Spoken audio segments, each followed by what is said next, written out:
जी नमस्कार दोस्तों, एक बार फिर से स्वागत है आपके अपने चैनल मैथ लाइव 2.0 में, जहां हर दिन शानदार टेक्निक के साथ और एक बेस्ट अप्रोच के साथ बिहार सिविल कोड का मैथ सेक्शन का स्पेशली मॉक टेस्ट कराया जा रहा है। और ये मॉक टेस्ट 25 है। इसके पहले मॉक टेस्ट कराया जा चुका है 1 से लेकर 24 तक। उसको अगर आप नहीं देखे होंगे तो उसका लिंक इस वीडियो के डिस्क्रिप्शन बॉक्स में लग जाएगा, नहीं तो प्लेलिस्ट बना हुआ है बिहार सिविल कोड मैथ के नाम से, वहां से आप इजीली देख सकते हैं। ठीक है ना। तो अंत तक देखिएगा, बहुत मजा आने वाला है, शानदार ट्रिक मिलने वाला है, शानदार अप्रोच मिलने वाला है। बस करना क्या है कि आपको पेन और पेपर लेकर बैठ जाना है ना, ताकि मेरे साथ आप प्रैक्टिस करते रहें। अगर आपको क्वेश्चन को सॉल्व करने आता है, बेहतर तरीके से अप्रोच मालूम है, ट्रिक मालूम है, तो आप चटकाइए, नहीं तो स्क्रीन पर देखिए कैसे बनाया जा रहा है। ठीक है ना। अगर मालूम है तो चटकाइए और नहीं मालूम है तो देखिए कैसे बनता है। ठीक है ना। अंत तक देखिएगा, मजा आने वाला है। ठीक है ना। पेपर पेन लेकर बैठे रहिएगा। ठीक ना।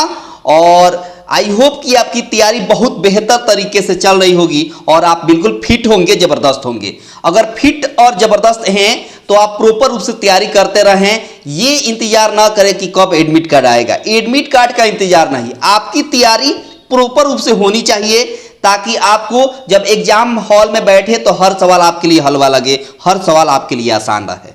इस तरह प्रैक्टिस अपने आप को कर लेना है। ठीक है ना। ताकि उस समय आपको थोड़ा सा भी असुविधा महसूस ना हो। तो अंत तक देखिएगा, बहुत ही मजा आने वाला है। ठीक है ना। और आपसे छोटी सी गुजारिश है कि सब लोग लाइक कर देंगे, सब लोग लाइक कर देंगे, ज़्यादा से ज़्यादा अपने दोस्तों के पास शेयर कर देंगे। चैनल पर पहली बार होंगे तो चैनल को सब्सक्राइब कर लेंगे, बेल आइकन पर क्लिक कर लेंगे, ताकि आने वाले क्लास का नोटिफिकेशन आपको प्रॉपर रूप से मिलता रहेगा और एक भी क्लास आपका मिस नहीं होगा। ठीक है ना। बहुत मजा आने वाला है, अंत तक देखिए। ये रहा आज का पहला सवाल, जो देखिए कैसे एक झटके में चटकाएंगे। इसका कंसेप्ट और ट्रिक सीखिएगा। सबसे पहले एक बात देखिए कि जब भी x plus 1/x equal to, अगर मान लीजिए कि a है और आपसे कह दे कि x² प्लस 1/x² का वैल्यू बताइए, तो सीधे क्या करिए, जो a है इसका x² कर दीजिए और 2 इसमें से घटा दीजिए, तो आसानी से x² प्लस 1/x² का वैल्यू निकल जाएगा। देखिए सवाल में दिया है, क्या सवाल में दिया है, इस बात को याद रखिएगा, इस बात को। ठीक है ना। सवाल में दिया है कि x प्लस 1/x का वैल्यू दिया है 4 और आपको कह दिया कि x के पावर 4 निकालने के लिए, तो x के पावर 4 निकालने के लिए पहले x² निकालना पड़ेगा। तो सबसे पहले x² निकाल लेते हैं। x² प्लस 1/x² बराबर क्या करेंगे, बोला गया है कि a का x² करके 2 घटाइए। a की जगह पर 4 है तो 4 का x² करके जब 2 घटाएंगे तो 4 का x² 16, 16 में से 2 गया तो 14 हो गया। ये बेसिकली x² प्लस 1/x² का वैल्यू आ गया 14। लेकिन आपको निकालना है x के पावर 4 प्लस 1/x के पावर 4 का वैल्यू। तो जब इसका वैल्यू निकालना है तो देखिए ना, इसका x² यहाँ दिख रहा है, तो कहिएगा बिल्कुल दिख रहा है। तो इसके बाद भी वही तरीका अपनाइए, a² माइनस 2 मतलब 14 का x² करके 2 घटाइए। 14 का x² 196 होता है और इसमें से 2 घटाइएगा तो 194 आपके सवाल का आंसर हो गया। 194 आपके सवाल का सही आंसर हो गया।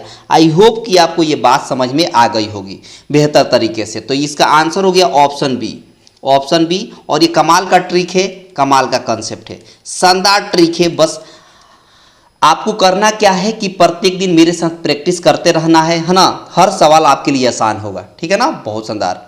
अगला सवाल देखिए, और अगले सवाल को कैसे चटकाएंगे ये देखिए। बोला है कि प्रेक्षण समूह दे दिया है कितना, 8, 13, कोमा दे दिया है 5, फिर कोमा 24, कोमा दे दिया है 10। ठीक है। और कह दिया कि इसका एवरेज बताना है, औसत। बहुत आसान है। क्या करिए, सभी अंकों को जोड़िए, सभी अंकों को जोड़िए और गिन लीजिए कि कितनी बार संख्या लिखा गया है। तो 1, 2, 3, 4, 5 बार, तो नीचे 5 से डिवाइड कर देंगे सिंपली। ये निकल जाएगा एवरेज। क्या निकल जाएगा, एवरेज निकल जाएगा। ठीक है ना।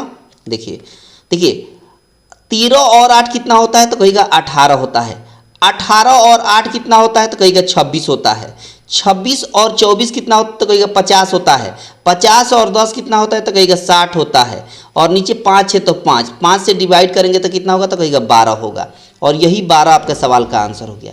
यही 12 आपके सवाल का आंसर हो गया, ऑप्शन सी। और ये कमाल का ट्रिक है, कमाल का ट्रिक है, कमाल का कंसेप्ट है। आई होप कि आपको ये बात समझ में आ गई होगी। बहुत शानदार, बहुत ही खूबसूरत। बस हंसते रहिए, मुस्कुराते रहिए, सीखते रहिए और एक एक झटके में हर सवाल को चटकाते रहिए, ठीक है ना। देखो अगला सवाल देखिए, अगले सवाल कितना मज़ेदार है। देखिए बोला है कि एक घनाकार कमरा है, उसका फर्श का क्षेत्रफल 48 वर्ग मीटर है, उस कमरे में कितनी लंबाई की सबसे बड़ी छड़ रखी जा सकती है। सबसे पहले ये घनाकार क्या है, एक रूम है जो घन के आकार का है बिल्कुल, ठीक है, और उसके फर्श का क्षेत्रफल दिया है। घन में जो है जो उसकी सतह होती है सब बराबर होती है, मतलब ये एक समझिए एक वर्ग हो गया, और ऐसे ही इस सभी दिशाओं में रहती है।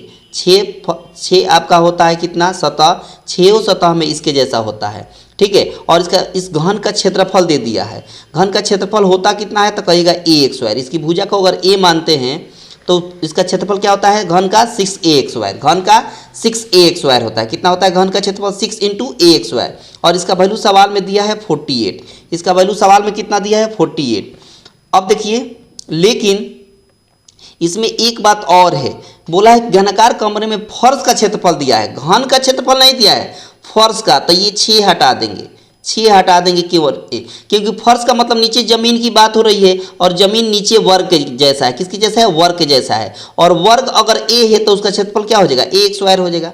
तो यहाँ से ए का वैल्यू निकालेंगे तो √अंडर हो जाएगा 48, और 48 को हम लिख सकते हैं 4√3। 48 को क्या लिख सकते हैं तो कहेगा 4√3। अच्छा सवाल बोला कि सबसे बड़ी छड़ रखी जा सकती है, तो एक बात बताइए ऐसे रखिएगा और ऐसे रखिएगा और ऐसे रखिएगा तो सबसे बड़ी छड़ कौन है, इससे होगा corner to corner, corner to corner, तो इसको बोलते हैं विकर्ण। क्या बोलते हैं विकर्ण। और घन का जो विकर्ण होता है वो याद रखेंगे आप फार्मूला कि घन का विकर्ण जो होता है वो होता है √3a। कितना होता है बाबू तो कहेगा √3 × a होता है। अब देखिए यहाँ पर हो जाएगा √3 और a का वैल्यू दिया है 4√3। a का वैल्यू कितना दिया है 4√3।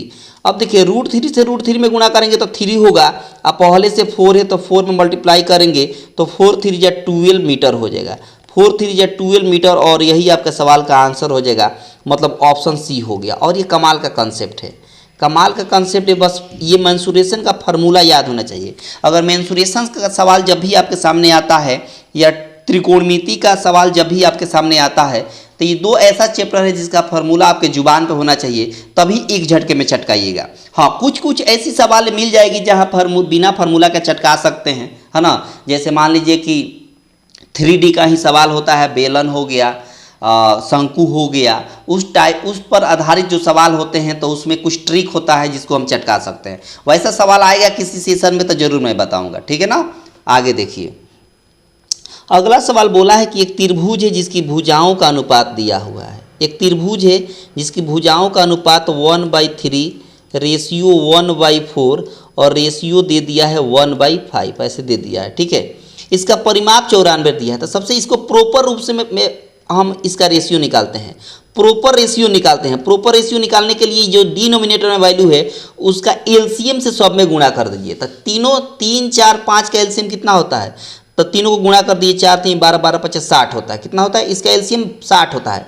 60 से सब में मल्टीप्लाई कर दीजिए, इसमें भी फिर इसमें भी 60 से मल्टीप्लाई कर दीजिए और इसमें भी 60 से मल्टीप्लाई कर दीजिए।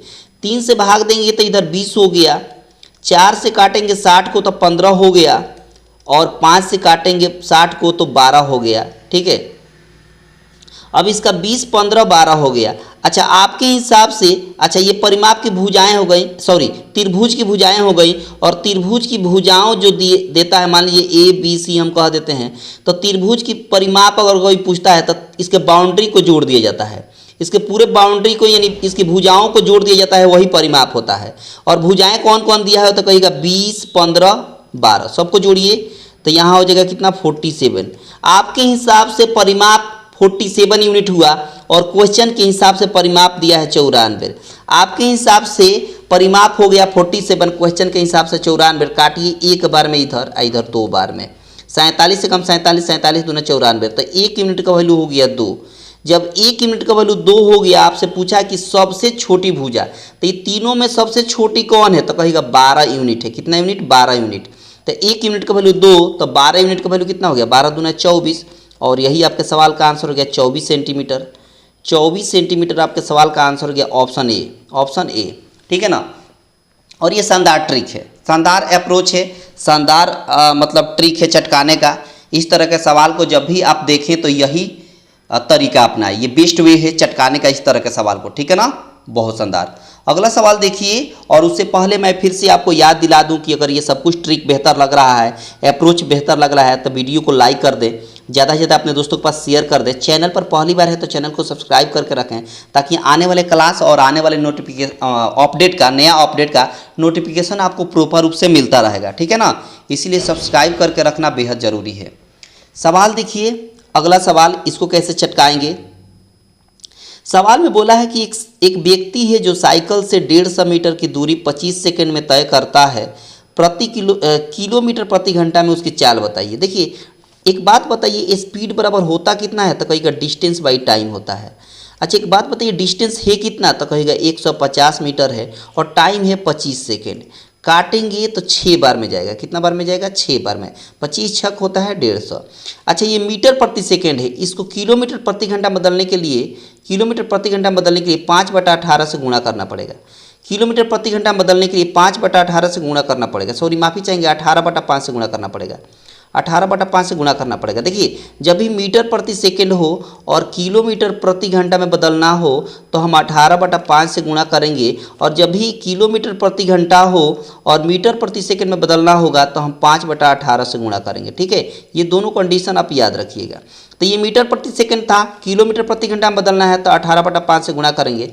18 छक होता है कितना, तो कहेगा कि 108, 18 छक होता है कितना, 108, ठीक है। और नीचे 5 है तो 5 से डिवाइड करेंगे, 5 दूना 10, 5 एकम 5, 5 छक 30, 21.6 आपके सवाल का आंसर हो गया। इतना किलोमीटर पर आवर आ गया। यही आपके सवाल का सही आंसर हो गया, जो ऑप्शन बी में दिख रहा है। कहाँ दिख रहा है बाबू, ऑप्शन बी में दिख रहा है। और ये कमाल का ट्रिक है, कमाल का कंसेप्ट है, ठीक है ना। बस एक ही फार्मूला, डिस्टेंस और टाइम का जो क्वेश्चन होता है, डिस्टेंस और टाइम पर जो आधारित क्वेश्चन होता है, वो एक ही फार्मूला से चटकाया जाता है। कौन सा फार्मूला, तो एस बराबर डी बाई टी, मतलब स्पीड बराबर डिस्टेंस बाई टाइम, मतलब चाल बराबर दूरी बटा समय। एक ही फार्मूला से उस तरफ, उस चैप्टर पर आधारित जितना सवाल होता है चटकाया जाता है, ठीक है ना। आई होप कि आपको बात समझ में आ गई होगी। अगला सवाल देखिए, और अगले सवाल को कैसे चटकाएंगे ये देखिए। बोला है कि ए और बी, समझिए बात, ए और बी, ए और बी मिलकर किसी काम को 15 दिन में समाप्त करते हैं, ठीक है। और ए अकेले उस काम को जो है 20 दिन में समाप्त करते हैं। तो बोला है कि बी उस काम को कितने दिन में अकेले करेंगे। तो सबसे पहले इसका टोटल वर्क निकालेंगे। टोटल वर्क का मतलब एलसीएम कितना होगा, तो कहेगा 60 होगा। टोटल वर्क कितना हो गया, 60 हो गया, टोटल वर्क हो गया 60। अब 15 से 60 भाग देंगे तो 4 यूनिट होगा, अब 20 से 60 भाग देंगे तो 3 यूनिट। अब एक बात बताइए, ए और बी मिलकर 4 यूनिट काम करते हैं, ए अकेले 3 यूनिट काम करता है, तब बी अकेले कितना होगा, 1 यूनिट काम करेगा। बी अकेले कितना यूनिट काम करेगा, 1 यूनिट काम करेगा। करना किसको है, तो कहेगा बी को करना है। करना किसको है, तो बी को करना है। काम टोटल कितना है, तो कहेगा टोटल 60 काम है। काम टोटल कितना है, तो कहेगा 60 टोटल काम है। कितनी क्षमता से, तो 1 यूनिट की क्षमता से। जब भाग देंगे 60 में 1 से तो कितना होगा, 60। यानी 60 दिन में अकेले अगर काम करते हैं बी, तो 60 दिन में काम कंप्लीट हो जाएगा। अगर बी अकेले काम करते हैं तो 60 दिन में काम कंप्लीट हो जाएगा। ऑप्शन सी हो जाएगा। कौन सा हो जाएगा बाबू, ऑप्शन सी, ऑप्शन सी हो जाएगा। और ये कमाल का ट्रिक है, कमाल का ट्रिक है, कमाल का कंसेप्ट है। बस देखते रहिए, हंसते रहिए, मुस्कुराते रहिए, और एक एक झटके में हर सवाल को चटकाते रहिए। थोड़ा सा भी आपको दिक्कत नहीं होगा। मैं इतना शानदार प्रैक्टिस करा दूंगा ना कि आपको एग्जाम हॉल में हर सवाल आसान लगेगा, हर सवाल हलवा लगेगा। देखो सवाल में बोला है कि कोई धन चक्रवृद्धि ब्याज की 8% वार्षिक दर से 2 वर्षों में 5,832 हो जाती है, तो बताइए धन राशि कितनी है। अब एक बात बताइए, उस धन राशि ऐसे समझते हैं। देखिए 8% का मतलब क्या होता है, 8% का मतलब होता है 8/100, और इसको आगे कैंसिल करेंगे 4 से 2 बार में, 4 से 25 बार में, मतलब ये कि 2/25 हो गया, ठीक है। प्रिंसिपल को हम 25 यूनिट अगर मानते हैं, प्रिंसिपल को अगर 25 यूनिट मानते हैं, तो अमाउंट हो जाएगा 25 में 2 जोड़ेंगे तो कितना हो जाएगा, 27 हो जाएगा। ये 1 साल का निकला। 2 साल का फिर से 25 और 27 लिखिएगा तो 2 साल का निकलेगा।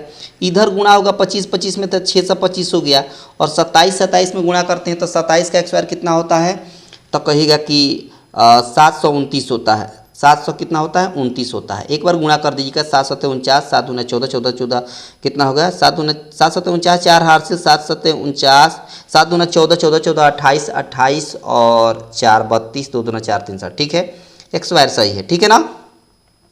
अब देखिए यहाँ पर 2 बरस का निकल गया, प्रिंसिपल 625 यूनिट और अमाउंट 729 यूनिट। आपके हिसाब से अमाउंट 729 यूनिट हुआ और क्वेश्चन के हिसाब से अमाउंट जो दिया है वो 5832 दिया है। आपके हिसाब से 732 यूनिट है अमाउंट, क्वेश्चन बोला है कि 5832 हो जाती है। कैंसिल करिए, कितना बार में जाएगा, 7 बार में जाएगा क्या, 8 बार में जाएगा, ये 8 बार में जाएगा। 8 गुना दिख रहा है, कितना गुना 8 गुना, तो 1 यूनिट का वैल्यू हो गया 8। जब 1 यूनिट का वैल्यू हो गया 8 तो बोला है कि प्रिंसिपल बताइए, प्रिंसिपल कितना यूनिट है, तो कहेगा 625 यूनिट है। 1 यूनिट का वैल्यू 8, तो 625 यूनिट का वैल्यू कैसे निकालेंगे, 8 से गुणा कर देंगे। 8 पचे 40, 8 दूना 16, 16 और 4 20, 2 कैरी, 8 छक 48, 48 और 2 50, यानी 5000 आपके सवाल का आंसर हो गया। प्रिंसिपल कितना है 5000, वो राशि कितनी हो जाएगी, तो कहेगा 5000, ऑप्शन ए हो जाएगा। वो धन राशि कितनी है, तो कहेगा 5000 है। आई होप कि ये ट्रिक बहुत शानदार है जो आपको समझ में आ गई होगी, ठीक है। और इसी ट्रिक के साथ इस तरह के चक्रवृद्धि ब्याज वाला सवाल को ऐसे ही चटकाया जाता है, ठीक है ना। अगला सवाल देखिए, अगले सवाल को कैसे चटकाएंगे, है ना। अगला सवाल देखिए, यहाँ बोला है कि कितने वर्षों में 800 रुपये का 3% वार्षिक ब्याज की दर से साधारण ब्याज 72 रुपये हो जाएगा। प्रिंसिपल कितना है, तो कहेगा 800 है। रेट कितना है 3%। टाइम नहीं मालूम है, टाइम को टी लिखेंगे और नीचे 100, यही तो होता है एसआई का फॉर्मूला। और एसआई कितना दिया है, तो कहेगा 72 दिया है। साधारण ब्याज कितना दिया है, 72 दिया है। अब एक बात बताइए, 00 से 00 टर्मिनेट हो गया। 8 × 24 से 24 तिहाई होता है 72, 24 तिहाई 72 होता है। टाइम कितना हो गया 3 बरस हो गया। टाइम कितना आ गया 3 बरस। और यही आपके सवाल का आंसर हो गया। पूछा था कि समय बता दीजिए, समय कितना लगेगा 3 साल लगेगा, ऑप्शन हो गया सी। और ये कमाल का ट्रिक है, देख रहे हैं, एक ही झटके में चिटका दिया गया। इस सवाल में कोई ताकत ही नहीं रहता है, आराम से सीखिए, कोई हड़बड़ी नहीं, बिल्कुल पैनिक होने की ज़रूरत नहीं है। मैंने कई बार बताया है कि सीखना है बड़े आराम से, लेकिन चटकाइएगा एक झटके में, ये होना चाहिए। सीखना है आराम से, लेकिन चटकाना है एक एक झटके में। अगला सवाल देखिए, और अगले सवाल को कैसे चटकाएंगे ये देखिए। बोला है कि एक फल विक्रेता कुछ संतरे को 10 रुपया में 5 की दर से खरीदता है और 15 रुपया में 6 की दर से बेच देता है, तो उसका लाभ प्रतिशत बताइए। तो देखिए इसका ट्रिक देखिए, कमाल का ट्रिक है। जब भी इस तरह का क्वेश्चन फ्रेमिंग हो लाभ और हानि वाला, तो ऐसे चटकाएंगे। याद रखिएगा, जब भी कुछ वस्तु हो कितना रुपया में इतना की दर से खरीदा जा रहा है, तो रुपया को लिखेंगे ऊपर और वस्तु ये रेट को की वस्तु को लिखेंगे नीचे, ठीक है। रुपया सीपी इधर हो गया, इधर एसपी हो गया, ठीक है। सेलिंग प्राइस, ये कॉस्ट प्राइस, ये सेलिंग प्राइस।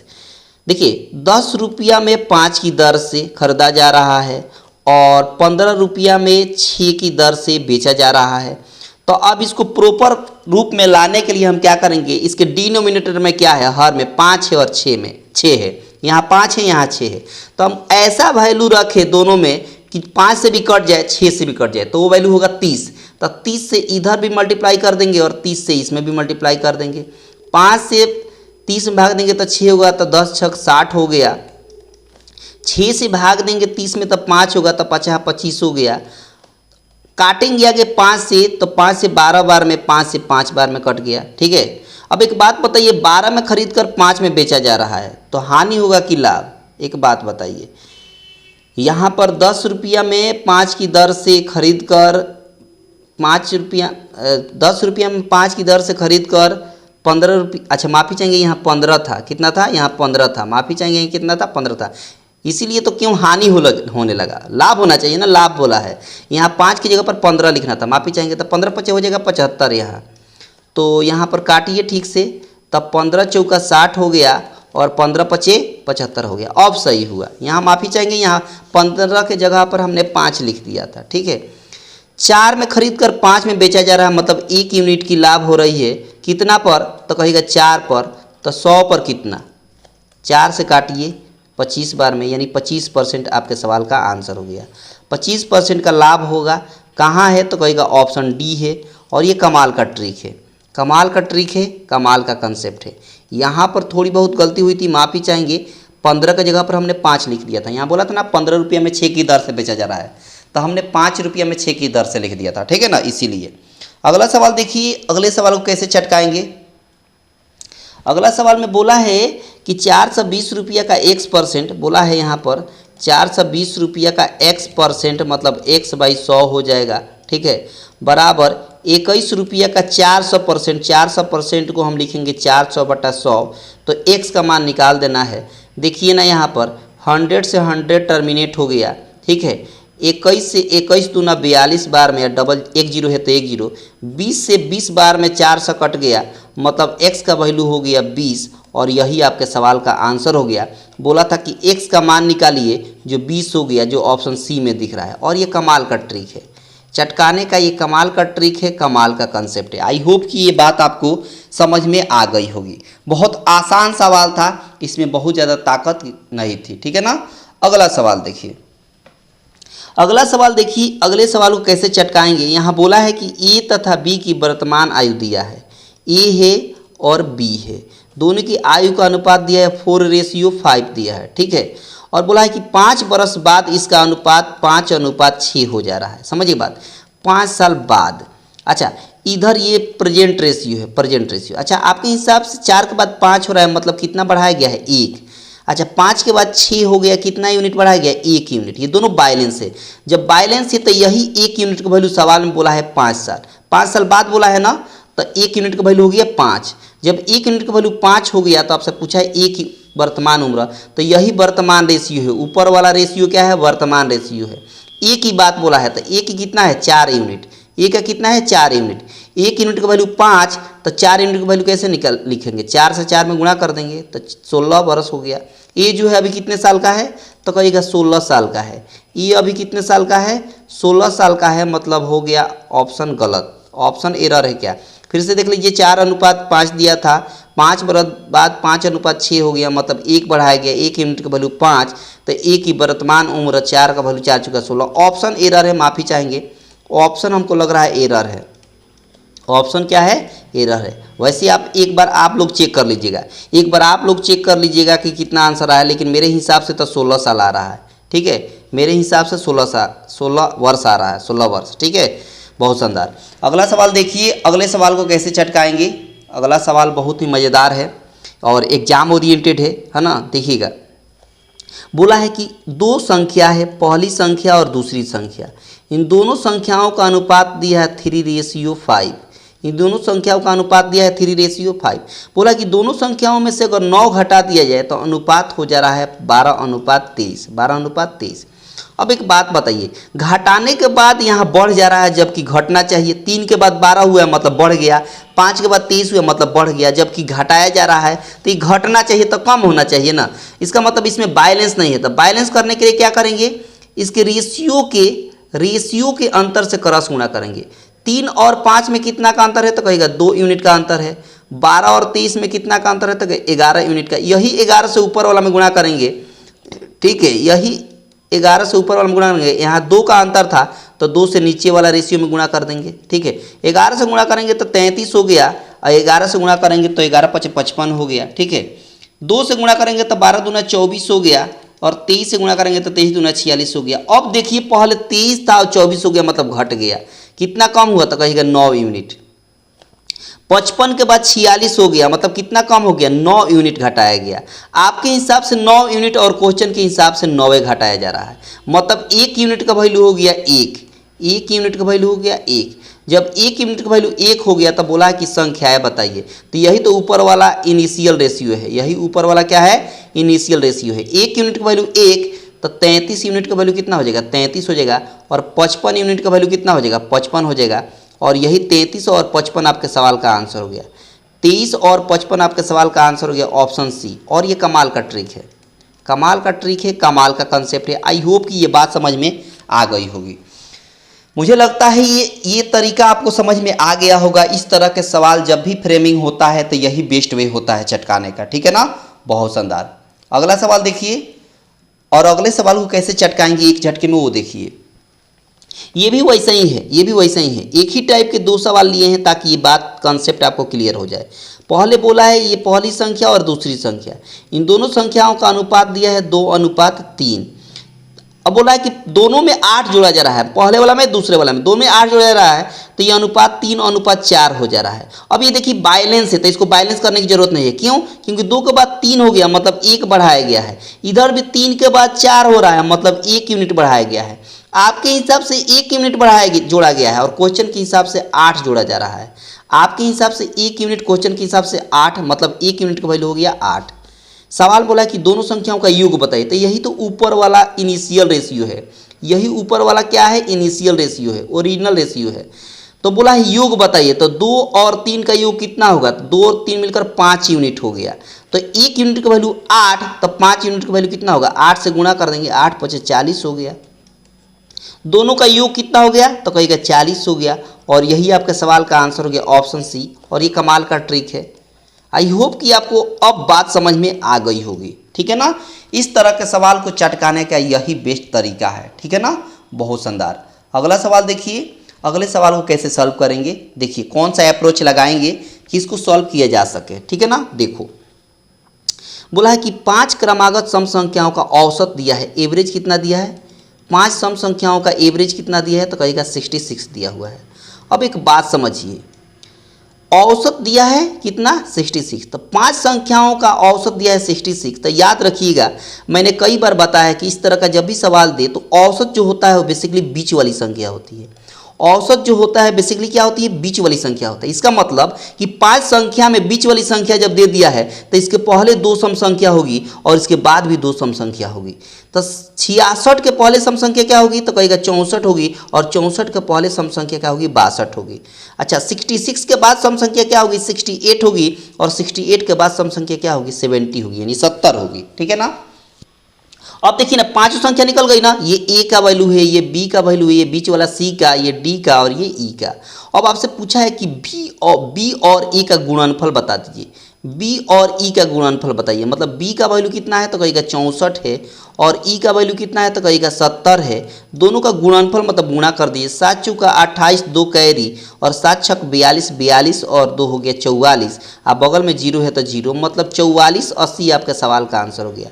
4480 आपके सवाल का आंसर हो गया, मतलब ऑप्शन ए हो गया। और ये कमाल का ट्रिक था चटकाने का, ये कमाल का ट्रिक है, कमाल का कंसेप्ट है। आई होप कि आपको बेहतर तरीके से ये बात समझ में आ गई होगी।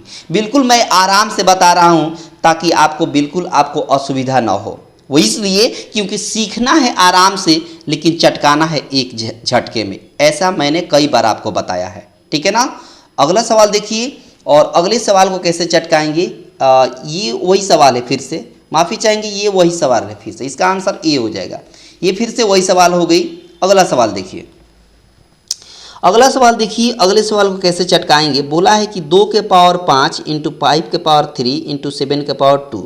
देखिए दिया है यहाँ 2 के पावर 5 × 5 के पावर 3 × 7 के पावर 2, ऐसे दे दिया है। फिर दूसरे आगे दिया है 2 के पावर 4 × 3 के पावर 2 × 5, ठीक है। आगे दिया है 2 के पावर 3 × 3 के पावर 3 × 5 के पावर 2 × 7, ऐसे दे दिया है। कह दिया कि मौसम मतलब HCF बता दीजिए। मौसम का मतलब HCF बता दीजिए। अब ट्रिक देखिए, कमाल का ट्रिक है, कमाल का कंसेप्ट है। देखिए सबसे पहले इसका बेस सब में 2 दिख रहा है, यहाँ भी 2, यहाँ भी 2, यहाँ भी 2, तीनों में, तो हम बेस लिख देंगे 2, ठीक है। अच्छा, तीनों में देखिए सबसे कम पावर किसका है? 5, 4, 3 में सबसे छोटा कौन है? 3 है, तो पावर देंगे 3, ठीक है। बहुत शानदार। इनटू यहाँ भी 5 है, यहाँ भी 5 है, यहाँ भी 5 है, सबका बेस 5 है, तो यहाँ लिख देंगे 5। यहाँ पावर 3 है, यहाँ कुछ नहीं है तो पावर 1 है, यहाँ पर 2 है, तब 5। यहाँ सबसे कम पावर क्या है? 1 है, तो यहाँ 1 हमने लिख दिया। सबसे छोटा पावर लिखना है HCF निकालते समय। अब देखिए यहाँ 7 है, यहाँ 7 है, इसमें 7 नहीं है। यहाँ 3 है, यहाँ 3 इसमें नहीं है, तो कॉमन नहीं हो सकता। यहाँ दोनों में 3 दिख रहा है, लेकिन ऊपर वाला में 3 नहीं है, तो कॉमन नहीं ले सकते हैं। यहाँ 7 है, यहाँ भी 7 है, लेकिन सेकंड वाला में 7 नहीं है, इसलिए नहीं लेंगे। इसलिए इन्हीं दोनों को मल्टीप्लाई कर देंगे तो आंसर हो जाएगा। 2 के पावर 3 का मतलब 8 होता है, और 5 के पावर 1 का मतलब 5 होता है। 8 में 5 से गुणा कर देंगे तो 40 आपके सवाल का आंसर हो गया। 40 इन तीनों संख्याओं का क्या हो जाएगा? HCF हो जाएगा जो ऑप्शन ए में दिख रहा है। और ये कमाल का ट्रिक है, ऑप्शन ए हो जाएगा और ये कमाल का ट्रिक है। आई होप को ये बात समझ में आ गई होगी। ऑप्शन ए हो गया इस सवाल का सही जवाब। बस हंसते रहिए, सीखते रहिए और एक एक झटके में हर सवाल को चटकाते रहिए। अगला सवाल बोला है कि 5 घंटे एक साथ बजना शुरू करते हैं, 5 घंटे एक साथ बजना शुरू करते हैं और क्रमशः 6, 7 बोला है कि 6, 7, 8, 9 और 12 सेकेंड के अंतराल में बजते हैं। कितने समय बाद फिर वे एक साथ बजेंगे? तो जब भी इस तरह का सवाल फ्रेमिंग हो ना, तो सीधा एक ट्रिक याद रखिएगा। जब भी इस तरह का सवाल फ्रेमिंग हो, अलग अलग अंतराल में बजे, आप पूछ दे कि कितने समय बाद फिर से एक साथ बजेगी, तो उसका सीधा और सीधा एलसीएम निकाल दीजिए। सीधा और सीधा क्या निकाल दीजिए? सभी संख्याओं का एलसीएम निकाल दीजिए। तो इसका एलसीएम निकालेंगे, कैसे निकलेगा? तो एक बात बताइए, 6 के पहाड़ा में 12 आता है, यानी 6 के टेबल में 12 आता है। 6 को काट दीजिए, ठीक है। अच्छा, यहाँ 7 है, यहाँ 9 है, एक तो क्या करिए 7 लिख दीजिए, ठीक है। अच्छा, इस 12 को हम लिख सकते हैं कितना? तो कहिएगा कि 2 × 2 × 3, ठीक है। अच्छा, एक बात बताइए, इस 9 को हम 3 × 3 लिख सकते हैं। इस 2 3 में से एक 3 लिख चुके हैं, तो एक ही 3 ना बचेगा, तो एक 3 हमने लिख दिया। अच्छा, इस 8 को हम 2 × 2 × 2 लिख सकते हैं। इसमें से 2 को हम ऑलरेडी लिख चुके हैं, तो ये 2 कट जाएगा, तो एक ही 2 बचेगा जो यहाँ लिख देंगे। लिख दिया। अब देखिए गुणा कर दीजिए, तो देखिए ना, 7 दूना 14, 14 दूना 28, ठीक है। तो 28 हमने लिख दिया। 3 तरीका 9, 9 दूना 18 लिख दिया, ठीक है। अब देखिए यहाँ पर सिंपली हम गुणा कर देंगे, चाहे ऐसे भी गुणा जल्दी कर सकते थे। कैसे? तो देखिए ना, 3 दूना 6 और 6 3 18, 18 दूना 36, 36 दूना 72, ऐसे जल्दी हो जाता। तो हमने लिख दिया 72। और यहाँ 7 है तो 7 से मल्टीप्लाई कर दिया। 7 दूना 14, एक कैरी, 7 7 49, 49 1 50, यानी 504 आपके सवाल का आंसर हो गया। यानी 504 सेकेंड के बाद फिर से ये बजेगी एक साथ। तो ऑप्शन हो गया सी। और ये कमाल का ट्रिक था, कमाल का ट्रिक था, कमाल का कंसेप्ट था। देख पा रहे हैं कि जब भी इस तरह का सवाल आपके सामने आए तो यही बेस्ट वे है, ठीक है ना। आई होप कि सब कुछ आपको बेहतर तरीके से समझ में आ रहा है और आपको आ रहा है सब बेहतर तरीके से। तो आपसे नम्र निवेदन है कि इसको लाइक शेयर करते रहें, ठीक है ना। आगे देखिए, सवाल में दिया है कि 243 के पावर दिया है कितना?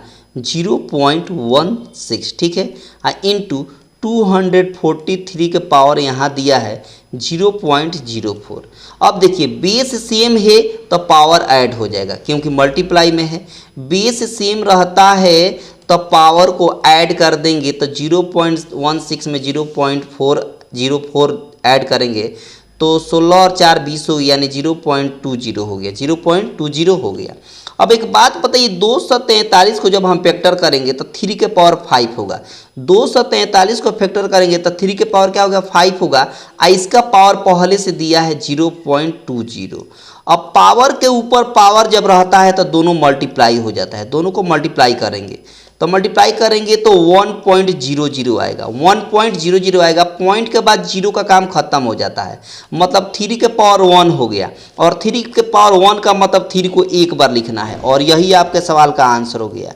3 आपके सवाल का आंसर हो गया, मतलब ऑप्शन बी हो गया। और ये कमाल का ट्रिक है, कमाल का ट्रिक है, कमाल का कंसेप्ट है। आई होप कि ये बात समझ में आपको आ गई होगी, ठीक है। बहुत शानदार, बहुत ही खूबसूरत। अगला सवाल देखिए, अगले सवाल को कैसे चटकाएंगे एक झटके में। देखिए यहाँ बोला है, देखिए x के पावर a और नीचे दिया है x के पावर b, और पहले से पावर दिया हुआ है a प्लस b, फिर इंटू आगे दिया है x के पावर b, नीचे दिया है x के पावर c। अब पावर दिया है कितना बाबू? तो कहेगा b प्लस c।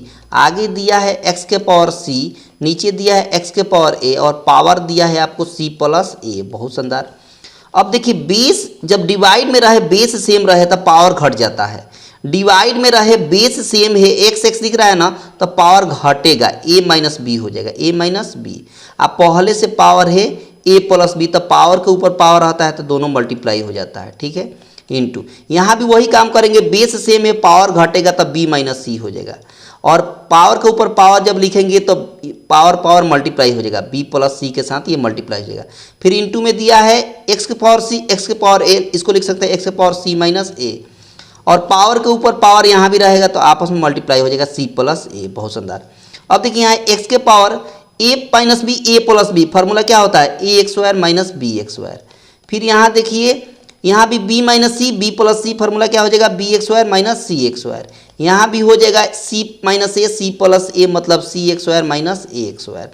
अब देखिए ना बेस सेम है और मल्टीप्लाई में है, बेस सेम है मल्टीप्लाई में है तो पावर ऐड हो जाएगा, पावर क्या हो जाएगा ऐड हो जाएगा, मतलब A x square minus B x square plus B x square minus C x square plus C x square minus A x square. I hope कि ये बात समझ में आपको आ गई होगी। ए एक्स स्क्वायर प्लस में ए एक्स स्क्वायर माइनस में cancel, B x square minus में बी एक्स स्क्वायर प्लस में cancel, C x square minus में सी एक्स स्क्वायर प्लस में कैंसिल हो गया, मतलब x के पावर क्या हो गया 0 हो गया। और दुनिया के किसी के पावर 0 हो उसका वैल्यू 1, दुनिया में किसी के पावर 0 हो उसका वैल्यू 1, और यही आपके सवाल का आंसर हो गया, मतलब ऑप्शन हो गया ए।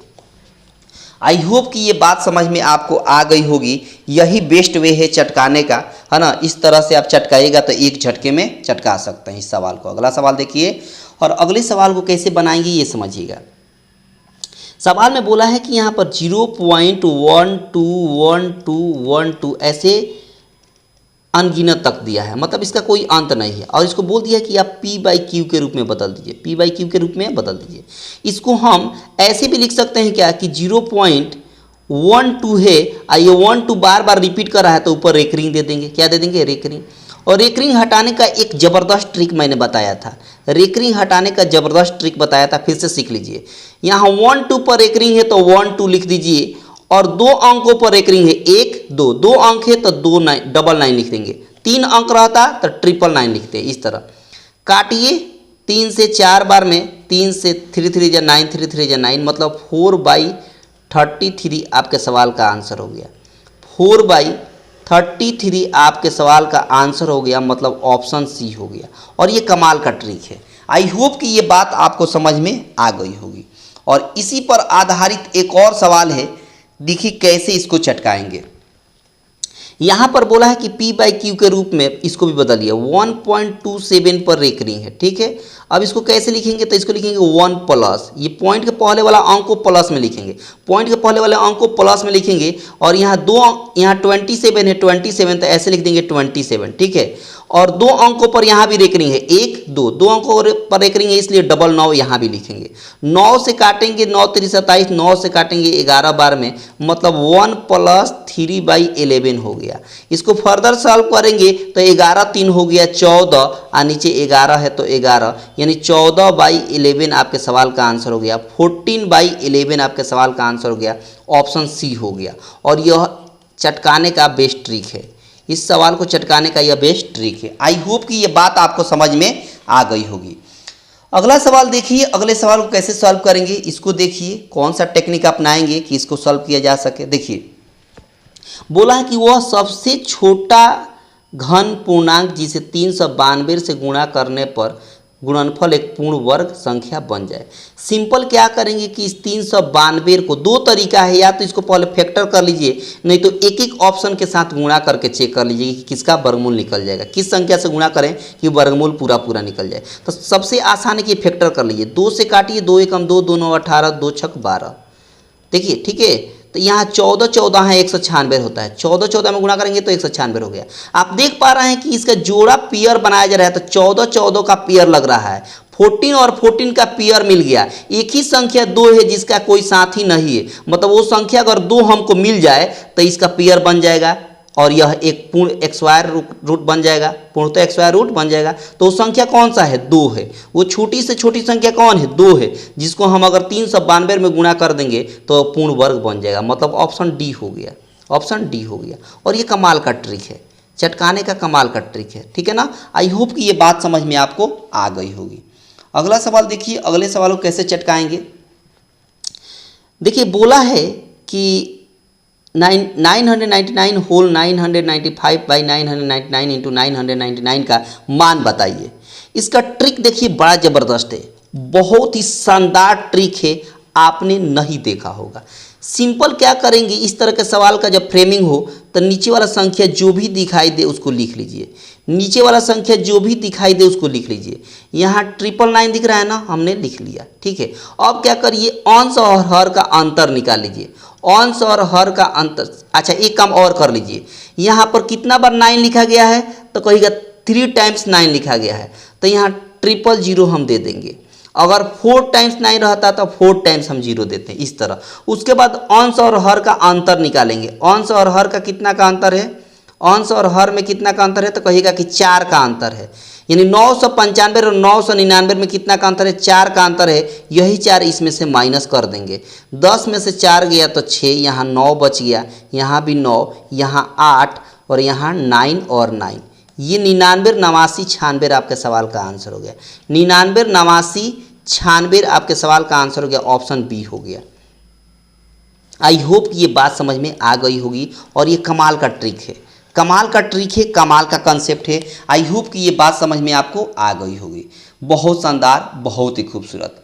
अगला सवाल देखिए, अगले सवाल को कैसे चटकाएंगे। यहाँ बोला है a star b equal to कह दिया है कि a x y plus B x y minus a b, और आपको कह दिया कि 9 स्टार 10 का वैल्यू बताइए। सिंपली ए के जगह पर 9 रखिए और बी के जगह पर 10 रखिए।